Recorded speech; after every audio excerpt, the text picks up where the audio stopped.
Suyagi butunmi buni? Kecha qovurg'asi sindi bechorani. Polni kraska bo'lgan aka bu. Nima, yarmigacha bo'lsinmi? Yarmi ala-bulo bo'lsinmi? Yurish qanday aka buni? Yurishi nozik bunday. Delovoycha. Yili necha aka buni? Yili otangdan katta. To'g'ri savol berilar, olasanmi yo'qmi? Bo'lmasa yo'qol. Narxi necha pul?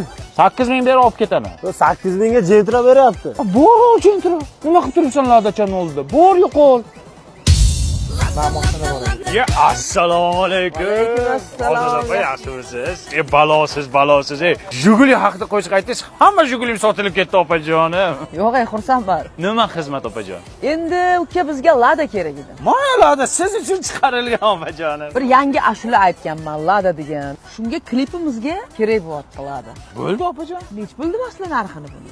Endi bozor 38 qildi. Endi opajon sizning hurmatingiz bor. 30 ga berib yuboraman. Tavba qildim, odam ham shunday noinsof bo'ladimi? Bor yo'qol jantraga ket, xafa qilib qo'yaman hozir. Bo'ladimi? Bo'ladi, qizil rang kerak deb. Olamiz. Opajon endi shuncha arzon qilib berdim. Bitta Bobur avtofrosh deb istoriya qo'yib berasiz, ha? Hop. Opajon yana bitta iltimosim bor. Hop. Shu Xitoydan Li Huan Chung Chang degan mashina olib kiryapmiz. Shuni ham bir qo'shiq qilib bering. Nimaga? Ketmayapti-da, ona nimaga? Lada, lada, lada, lada, lada,